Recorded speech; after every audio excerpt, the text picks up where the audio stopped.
ఈ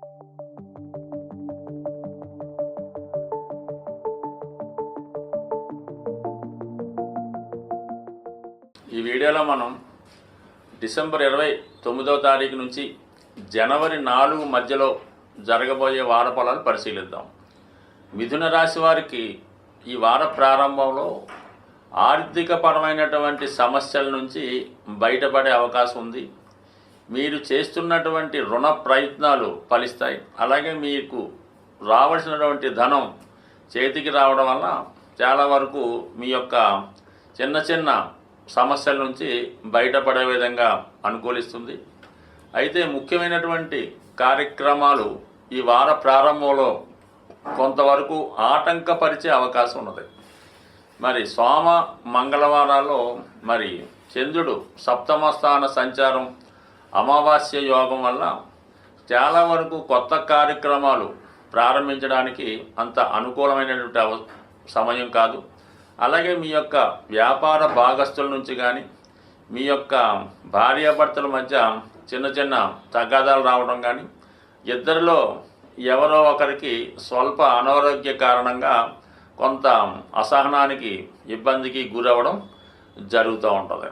అయితే మీకు అనూహ్యంగా బుధవారం గురువారం నాడు వృత్తిపరంగా చాలా బిజీగా గడపవలసి ఉంటుంది.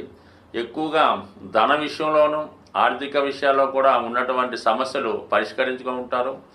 భూములపైన స్థిరాస్తులపైన లాభం రావడం కానీ, ఒక విధంగా ఆకస్మికంగా మీ పెట్టుబడులు పెరగడం వల్ల కానీ, ఏదో ఒక శుభవార్త ధన విషయంలో కానీ కుటుంబ విషయాల్లో కానీ జరిగే అవకాశం ఉన్నది. ఏదైనా కొంత అనూహ్యంగా కొంత ధనం మీ కుటుంబానికి కానీ వ్యక్తిగతంగా మీకు రావడం జరుగుతుంటుంది. బట్ అదే విషయంలో కుటుంబ సభ్యుల మధ్య కొంత తర్జన భర్జనలు, మనస్పర్ధలు లాంటివి వచ్చే అవకాశం ఉంది. బట్ ఏదైనా ధనం ఖర్చు పెట్టే విషయంలో కొంత జాగ్రత్త వహించడం మంచిది. బట్ అలాగే ఈ వారం చివరలో శుక్ర శనివారాల్లో ఎక్కువగా విహారయాత్రలు వినోదయాత్రలు చేయవలసి ఉంటుంది. ఏదైనా ఒక గొప్ప వేడుక ఫంక్షన్లో పాల్గొనడం జరుగుతూ ఉంటుంది.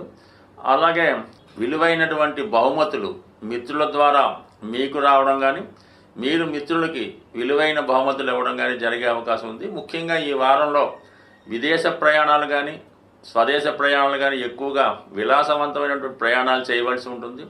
ప్రయాణంలో పరిచయమైనటువంటి ఒక గొప్ప వ్యక్తులు మీకు ఫ్యూచర్లో మీ యొక్క ఉద్యోగ అభివృద్ధి కానీ వివాహ ప్రయత్నాలకు కానీ మీ యొక్క పరపతి పెంచుకునే విధంగా సహకరించే అవకాశం ఉంది. లేదా మీ కుటుంబంలో ఒకరికి ఒక ఉన్నత స్థాయి ఉద్యోగం కానీ విద్యా ఉద్యోగ అవకాశాలు కానీ రావడం వల్ల చాలా వరకు ఈ వారం అంతా మీరు కొంత హ్యాపీగాను ఆనందంగాను గడిపే అవకాశం ఉంది. అలాగే ఏదైనా ఒక మోసం వల్ల కానీ ఎవరన్నా మిమ్మల్ని చీట్ చేయడం వల్ల కానీ కొంత ధనం కూడా మోసపోయే అవకాశం ఉంది. కాబట్టి ఏదైనా కొత్త వారితో లావాదేవీలు చేసుకోవడం కానీ, ఏదైనా వస్తువులు తక్కువగా వస్తున్నాయని ఈ పేపర్ ప్రకటన కానీ ఈ నెట్ వాటిలో చూసి ప్రలోభపడడం వల్ల కొంతవరకు నష్టపోయే అవకాశం ఉంది. కాబట్టి సాధ్యమైనంత వరకు ఇటువంటి ప్రకటనలకి నమ్మి మోసపోవడం కానీ, పరిచయం లేని వారికి ధనం చెల్లించడం కానీ చాలా వరకు జాగ్రత్త వహిస్తే మంచిది. బట్ ఏదైనా ఈ జాతకుడికి ఈ వారంలో చాలా వరకు ఆర్థికపరమైనటువంటి సమస్యల నుంచి బయటపడడం జరుగుతుంది. వివాహ ప్రయత్నాలు చాలా వరకు ఈ వారం వాయిదా పడే అవకాశం ఉన్నది. నూతన ఉద్యోగ ప్రయత్నాలు కొంతవరకు వాయిదా పడినప్పుడు కూడా కొన్ని నూతన ఉద్యోగ అవకాశాలు మీకు రావడం జరుగుతూ ఉంటుంది. వాటి యొక్క ఫలితం మరి తొందరలో వచ్చే అవకాశం ఉంటుంది.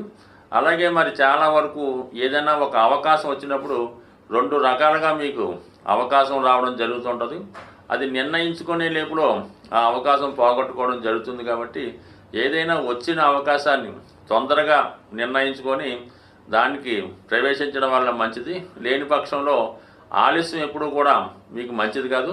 తొందరగా నిర్ణయం తీసుకుంటే మంచి ఫలితాలు రావడం జరుగుతుంది. బట్ ఏదైనా ఈ వారంలో మీరు ఆధ్యాత్మిక పరమైనటువంటి విషయాల కొరకు, అలాగే పిల్లల యొక్క ఆనందం కొరకు వాళ్ళకి ఏదైనా కొత్త వస్త్రాలు కొనడం కానీ, ఏదైనా వినోద విహారయాత్రకు తీసుకెళ్ళడం కానీ జరిగే అవకాశం ఉంది. అలాగే గృహ అవసరాలకు కలిగినటువంటి నిత్యావసర వస్తువులు కానీ, అలాగే విలువైనటువంటి దైవానికి సంబంధించినటువంటి అలంకరణ వస్తువులు కానీ ఎక్కువగా వెచ్చించే అవకాశం ఉంది. బట్ ఏదైనా ఈ వారం జాతకుడు చాలా వరకు హ్యాపీగాను సంతోషంగా జరిపే అవకాశం ఉంది. ఈ సంవత్సరం అంటే మరి ఈ వారంలోనే మరి జాతకులు నూతన 2025వ సంవత్సరంలోకి వెళ్తున్నారు కాబట్టి చాలా వరకు ఈ 2025వ సంవత్సరం మిథున రాశి వారికి ఒక గొప్ప ఫలితాన్ని రావడం జరుగుతుంది. 2 విషయాల్లో ఈ మిథున రాశి వారికి ఏంటంటే, ఒకటి సంతాన సంబంధించిన విషయాల్లో ఒకటి మీరు శుభవార్త వింటారు. అలాగే ఉద్యోగపరంగా మీకు కొంత అభివృద్ధి వస్తుంది. అలాగే ఇది మీడియా, టీవీ, సినిమా రంగాల్లో ఉన్న వాళ్ళకి, సాఫ్ట్వేర్ రంగంలో ఉన్న వాళ్ళకి ఈ 2025వ సంవత్సరం చాలా బాగా కలిసి వచ్చే అవకాశం ఉంది. స్వస్తి.